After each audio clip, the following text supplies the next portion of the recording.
Invitamos para su ponencia al doctor Eduardo Remí Pachas Palacios, profesor de Derecho Procesal Penal. Le brindamos un fuerte aplauso.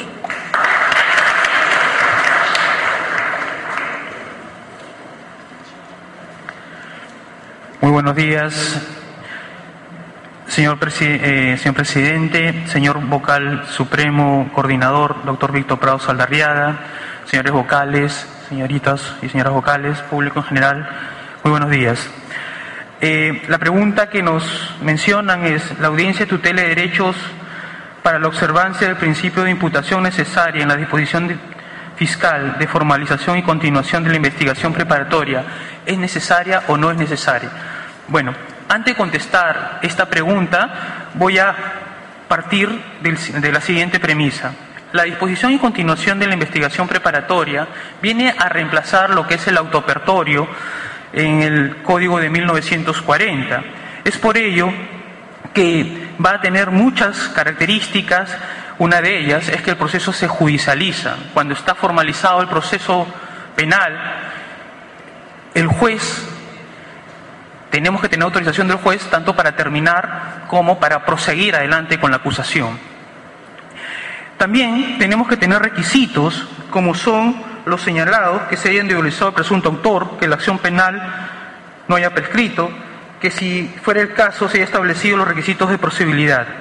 Ello implica que la experiencia en el Código de 1940 ha mencionado de que el juez constitucional y el Tribunal Constitucional ha tenido que declarar nulos los autoapertorios de instrucción por diferentes herramientas procesales que no eran alcanzadas por la excepción de naturaleza de acción y demás. Permítame poner algunos ejemplos que he traído. El principio de imputación necesaria va a estar vinculado al derecho de defensa. Por eso es que en la disposición e investigación de la investigación preparatoria puede haber casos como el siguiente. El artículo 189, inciso cuarto del Código Penal señala el delito de robo agravado. Cuando roban dos o más personas. ¿Y qué sucede cuando la disposición y continuación de la investigación preparatoria solamente le pone un nombre a uno de los imputados y obvia el nombre de los otros? Obviamente estamos frente a un problema de fundamentación de la acción penal en el sentido del coautor o de la segunda persona que pide el tipo penal 189, inciso cuarto. ¿O qué sucede en el caso del cómplice primario, cómplice secundario, en los delitos de corrupción de funcionario, cuando de la exposición de la disposición y continuación de la investigación preparatoria se aprecia que el cómplice primario, cómplice secundario, de cara al delito de cohecho, aparece después que el delito acabó, ex ante, cuando por doctrina penal entendemos que la participación del cómplice primario o cómplice secundario es ex post o durante de la comisión del delito? Y si nosotros vamos más allá y recordemos el caso muy famoso, ahora último, estos últimos días que ha pasado, el caso de la legítima defensa, donde la medida coercitiva a través de la ley 27.936 del 12 de febrero del 2003, ley que condiciona el ejercicio de la legítima defensa, obliga al que ejecuta la acción penal que tiene que calificar los presupuestos de la legítima defensa para que ésta se dé y, de ser el caso, si se dan o no o hay indicio de la misma, dictar la comparecencia restrictiva. Pongamos en el supuesto de que la disposición y continuación de la investigación preparatoria no ha considerado esta ley.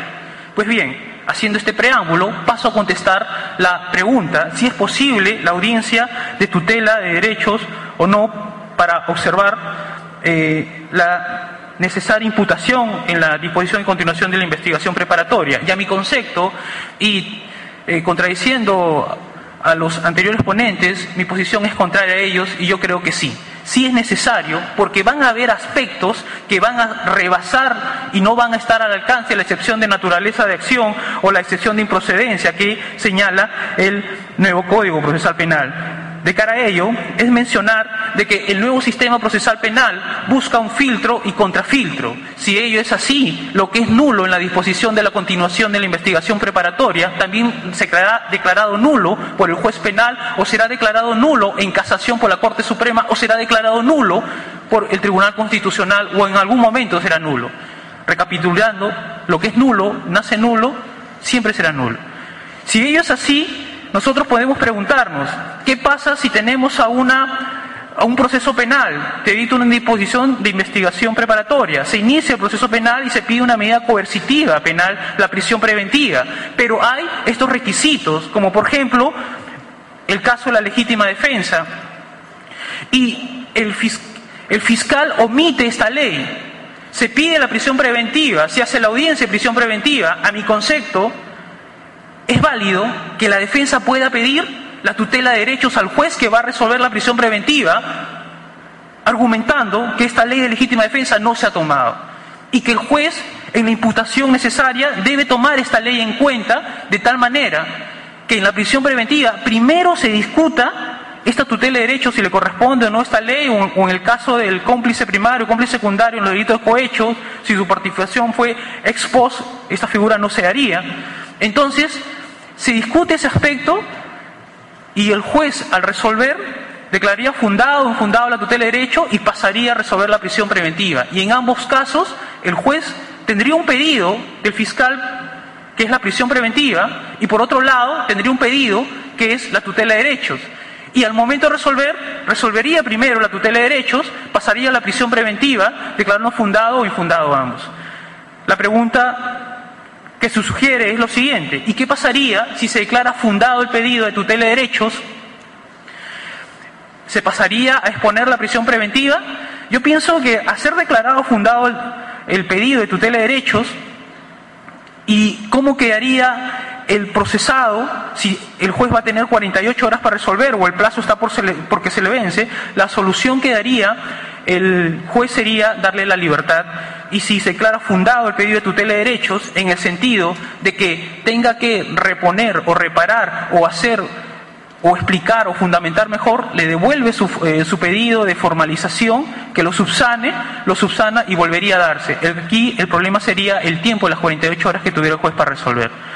De cara a ello, mi punto de vista, y atendiendo a la realidad que se presenta, es de que es cierto que la práctica nos va a llevar a que las personas que tienen un proceso penal no quieren un proceso o otro proceso más, pedir fuera del proceso penal otra acción más, ergo ir al juez constitucional o ponerle un habeas corpus al juez penal. Las personas no quieren, los abogados tampoco, pero el problema aquí surge la respuesta rápida. Si nosotros tenemos un juez, un fiscal que ha dictado una disposición, por más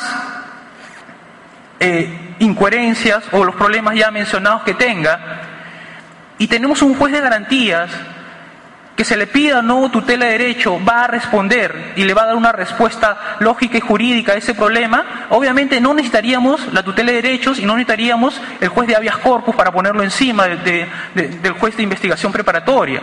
Pero si tenemos un juez o un sistema estructurado de tal forma que viene el pedido, el juez no resuelve o obvia, por ejemplo, la ley de legítima defensa, tendríamos nosotros que pedir como defensa la tutela de derechos. Y si eso no se va y el sistema no da una respuesta y la población ve que se está metiendo preso a un estudiante que ha ido a matar a un delincuente en defensa propia y hay todo un escándalo, se tiene que accionar de otra forma. A lo que voy es, si el juez de investigación preparatoria, teniendo el pedido frente a él, y reacciona o da una respuesta clara sin que le pidan y que garantice los derechos, no existiría este problema en la tutela de derechos. El problema surge que si el juez no da esa respuesta. Gracias, señores. Profesor Remy Pachas, ¿alguna pregunta por parte de los señores magistrados? Quedó simplemente clara la participación. Gracias.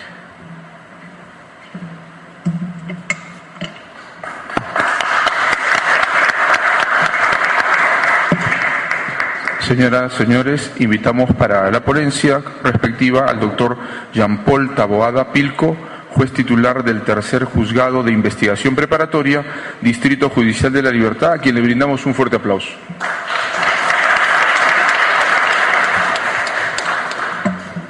Señor presidente de la Sala Permanente, señor presidente de este Pleno Extraordinario, señores jueces supremos, público en general. En el Distrito Judicial de La Libertad estamos a puertas de cumplir ya 5 años de aplicación del nuevo Código Procesal Penal el 1 de abril del presente año. De tal manera que lo que vengo a aportar es lo que tiene un juez como material, la experiencia práctica de conducir 10 audiencias diarias, porque esa es la carga procesal que tenemos aproximadamente en La Libertad. Curiosamente, en este año, por ejemplo, hemos recibido formalizaciones de denuncias en la cual se tipifica por el delito de robo agravado previsto en el artículo 188, concordante con el 189, y no se han precisado qué agravantes contenía la imputación. Problema de tipificación. Hemos recibido otro tipo de formalizaciones en la cual no se ha establecido cuándo, cómo y dónde se cometió el delito. Problema fáctico, imputación fáctica. Y hemos recibido por último otro tipo de formalizaciones en las cuales la parte considerativa de la disposición mencionaba un delito de omisión de la asistencia familiar y la parte resolutiva formalizaba por conducción de vehículo en estado de ebriedad. Eso es lo que sucede en la realidad. Los fiscales, por la carga de trabajo, se equivocan al momento de redactar su formalización, y eso no debe ser nada extraño. Los jueces también nos equivocamos, los profesores universitarios también se equivocan, somos falibles. De tal manera que discutir si procede una audiencia de tutela de derechos para corregir ese tipo de omisiones, imprecisiones y errores que contiene nada menos que el acto de postulación del proceso penal, como es la disposición de formalización de investigación preparatoria, pues es por lo demás evidente, manifiesto. Tanto así que existe todo un conjunto normativo, tanto nacional como internacional, jurisprudencia del Tribunal Constitucional, que así lo corroboran, lo sustentan. De lo que se trata es verificar simplemente que ese acto de postulación cuente con los requisitos previstos en la ley, que es el artículo 336, que ustedes lo tienen ahí en diapositiva. Simplemente se trata de que, como es un acto tan importante de inicio del proceso penal, este se instaure válidamente con la concurrencia de todos estos requisitos formales. Yo he puesto uno más que no está en el Código Procesal Penal, que está relacionado con el plazo de la investigación. Yo creo que el fiscal también le debe decir a los demás sujetos procesales cuál va a ser el plazo que va a utilizar, en la medida que también hay investigaciones que son complejas y el plazo por tanto será mayor, no será de 4 meses sino de 8 meses. Además, eso se conecta con una sentencia del Tribunal Constitucional, que es la 1268-2001-HCTC, que está relacionado con el plazo necesario para preparar la defensa. De tal manera que existen, como repito, abundantes jurisprudencias que incluso nos hablan del principio de interdicción de la arbitrariedad, como es la sentencia, la anterior, por favor, la inicial, como es la sentencia 2004-2010-PHC-TC. Sentencia que establece que los fiscales también deben conducirse por el principio de legalidad, se debe evitar todo tipo de actos de arbitrariedad por parte de en general, cualquier funcionario que detenta una cuota de poder. Siguiente, por favor. De tal manera que, ya sea que podamos acudir al artículo 71.2a del nuevo Código Procesal Penal, que específicamente establece la posibilidad de resguardar el derecho del imputado a conocer los cargos formulados en su contra. Subimos un poco más el artículo 139.14 de la Constitución Política del Estado, que también dentro de las garantías de la Administración de Justicia se encuentra el derecho a la imputación, comprensible, enunciativa. El Pacto Internacional de Derechos Civiles y Políticos, artículo 8.2b. La Convención Americana de Derechos Humanos, las sentencias 6033-2006, caso Walter Enríquez Alegre, que anula un auto apertorio porque era impreciso en sus hechos. La sentencia 3390-2005, Jacinta Margarita Toledo Manrique, que anula un auto apertorio relacionado con una imprecisión de la tipificación. Todo este conjunto normativo no hace sino apuntar de manera categórica que ese acto debe ser objeto de control. Es más, vamos al Acuerdo Plenario 4/2010 en la parte pertinente. ¿Acaso una de las conclusiones de la Corte Suprema de Justicia no fue que la tutela de derechos tiene una finalidad correctiva, reparadora o protectora ¿Y es que acaso la tutela de derechos no tendría precisamente esa finalidad? Puesto que si yo soy imputado y no me dicen cuándo se cometió el delito, ¿cómo voy a formular mi excepción de prescripción? ¿Desde cuándo me tendré que defender? ¿Desde que nací hasta el momento de la formalización? Por supuesto que va a redundar dramáticamente en ejercicio real de mi derecho de defensa. Si no me dicen cuándo se cometió el delito, si no me dicen qué agravantes del artículo 189 es por el cual me voy a defender, si no me dicen quién es el agraviado. Por último, si hay una contradicción en la propia formalización que se considera un determinado delito y se termina formalizando por otro. Siguiente, por favor. De tal manera que cuando escucho decir que el fiscal es el señor y amo de la investigación, me preocupo mucho. Porque pienso si todavía estamos en un Estado constitucional de derecho. Porque si hablamos de señoríos y amos, hablamos de súbditos. Y el artículo 1, inciso 3 del título preliminar del Código Procesal Penal habla de la igualdad procesal. Y cuando el fiscal va a una audiencia es parte en el proceso. Parte. Como lo es parte también el actor civil, tercero civil y el imputado. Muy bien. Entonces, comparto sí las causales establecidas en la primera ponencia del profesor Julio César. Por supuesto que sí. Habrá que establecer ciertas causales relacionadas siempre con la imprecisión, oscuridad o ambigüedad de la imputación. Que además, ya lo hemos hecho en su momento en la libertad, se trata de audiencias muy, pero muy simples. Si es que el imputado presenta su tutela porque no se ha establecido cuándo se cometió el delito, nos vamos a la audiencia de tutela, que es una audiencia rápida, veloz. Se instala la audiencia y se le pregunta al abogado del imputado: señor, ¿cuál es el defecto de la formalización? No me ha dicho cuándo. Señor fiscal, ¿cuándo cometió supuestamente el delito el imputado? El 10 de abril del año 2010. Señor abogado, conforme, se acabó. Se acabó el problema. ¿Se ha cumplido la finalidad reparatoria de la tutela? Por supuesto que sí. El problema es que pasa cuando no se subsana. Hipótesis que tal vez puede ser hasta de laboratorio, porque va a ser muy, pero muy difícil que no se subsane esta situación en una audiencia. Pues lo que corresponde en este contexto será la nulidad absoluta, que tiene que ver con el artículo 150, incisos C y D del Código Procesal Penal, puesto que no se podría válidamente seguir un proceso cuando hay manifiesta vulneración a la promoción de la acción penal y la vulneración del derecho de defensa, que por lo demás son derechos fundamentales. Se dice que ¿para qué la tutela de derechos? ¿Esto se puede hacer en la investigación preliminar? Falso, porque va a haber casos en que no va a ser necesaria la investigación preliminar. El propio artículo 303, inciso 1, establece que si de la denuncia, del informe policial o de las diligencias preliminares aparecen indicios reveladores, se podrá formalizar. Puede haber perfectamente una formalización sin investigación preliminar, según las reglas de este artículo que he mencionado. Ese miedo extremo a que se va a acontecer una suerte de fenómeno de tutela de derechos, no lo creo correcto. Ya tenemos 5 años de experiencia y no ha sucedido así. Y por último, si sucediera así, es en bien del proceso. Es para que precisamente no se instale un procedimiento penal inválido, que posteriormente podría ser declarado su nulidad tanto en forma interna como externa a través de un potencial habeas corpus o acción de amparo, de ser el caso. Siguiente, por favor.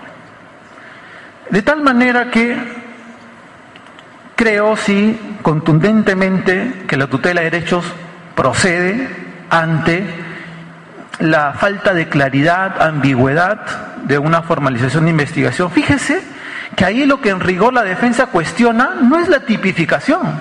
Ciertamente para eso está una excepción de improcedencia de acción. Tampoco ahí lo que va a cuestionar es el tiempo transcurrido entre la comisión del delito y la acción penal. Pues para eso está la prescripción. Yo lo que necesito es información que me va a ayudar en el ejercicio del derecho de defensa. Punto 1. Pero yo voy más allá todavía. ¿Qué pasa cuando un juez recibe esta formalización de investigación manifiestamente ambigua, oscura, contradictoria?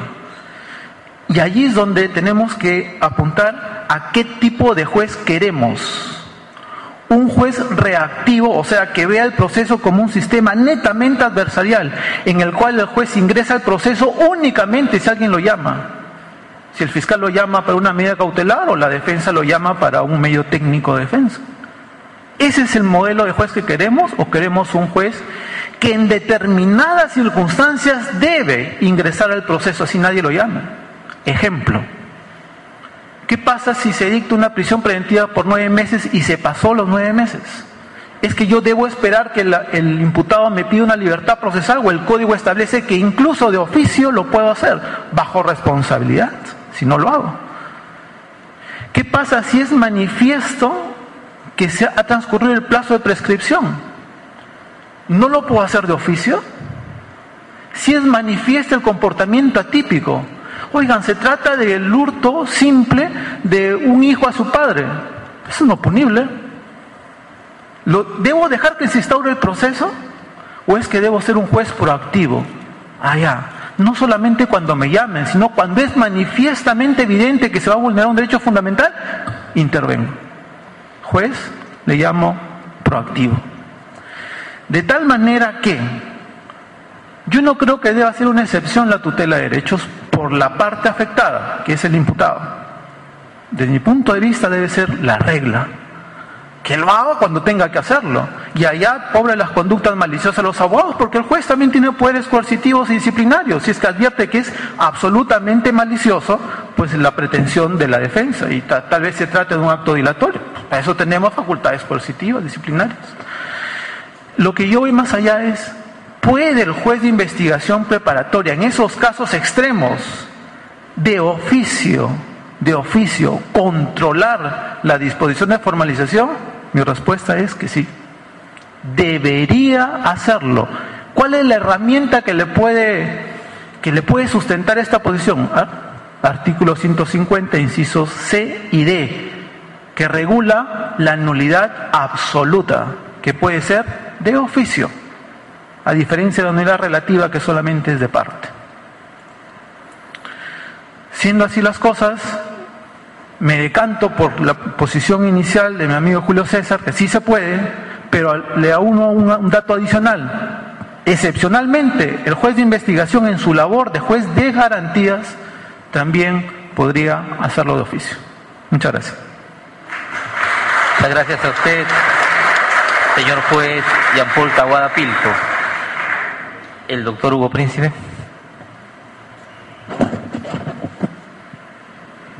Doctor Taboada, usted en su exposición ha afirmado que el fiscal es parte en la investigación preparatoria. ¿Eso es así?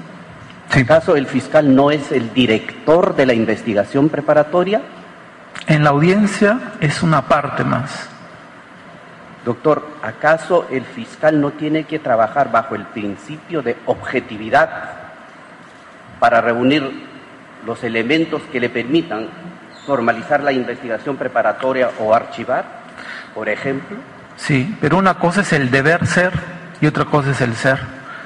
En mi experiencia, por supuesto que ha habido ciertas situaciones en las cuales, por ejemplo, en la etapa intermedia ha concluido con un sobreseimiento hasta de oficio, con una excepción. Es decir, en la experiencia que tenemos con el nuevo Código Procesal se advierte de que hay ciertas situaciones en que no necesariamente estas tienen congruencia con un principio de objetividad. Pero claro que sí, doctor, absolutamente estoy de acuerdo con usted. En la etapa intermedia, el juez de investigación preparatoria es el director del proceso.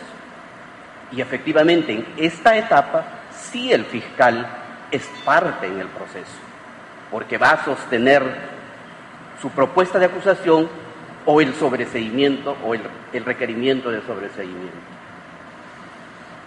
Bueno, hay dos partes en el proceso, parte acusadora y parte acusada. Cuando el fiscal va a una audiencia, es una parte y tiene que demostrar sus pretensiones si es que quiere encontrar amparo por el juez, independientemente, por supuesto, de los poderes de investigación a los cuales le ha atribuido la norma. Yo no le veo ninguna incompatibilidad. No necesita un tratamiento diferenciado en una audiencia, por este principio de igualdad procesal. Nada más. Arenas. Entiendo que estas disposiciones o actuaciones que ha señalado el doctor Taboada son anteriores al 2010, fecha del acuerdo de la Corte Suprema, en que se definió que la tutela no correspondía para estas materias. La pregunta es la siguiente. Gracias. ¿Es o no cierto que existe un mecanismo para controlar los excesos, entendiéndose por tal la falta de precisión de la imputación del Ministerio Público en el acervo nacional, que es efectivamente la acción constitucional directa? ¿Existe o ha quedado derogado? ¿No hay?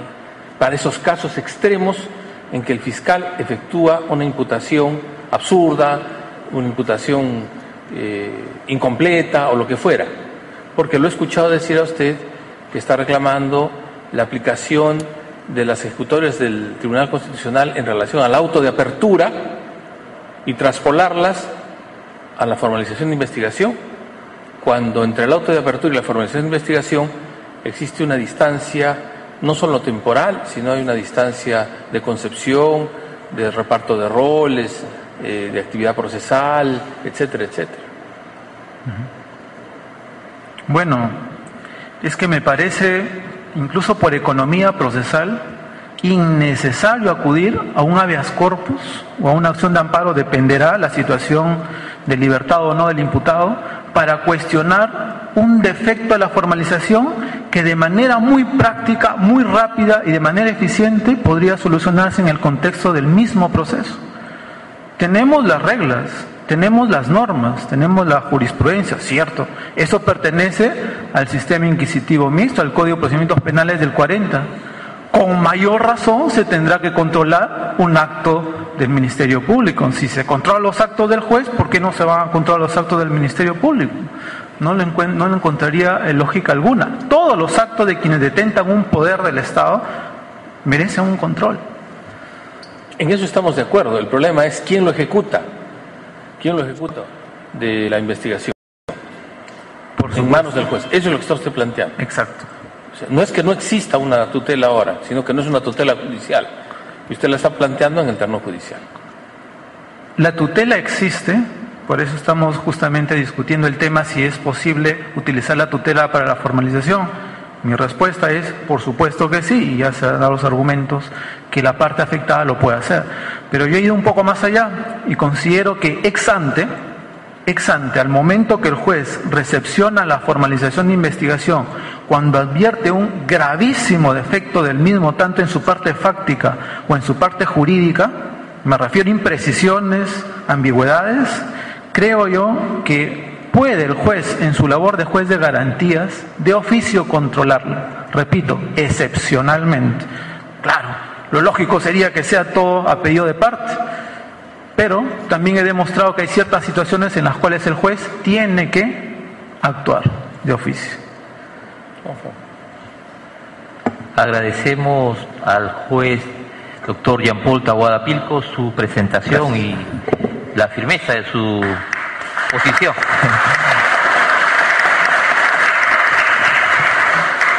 Bueno.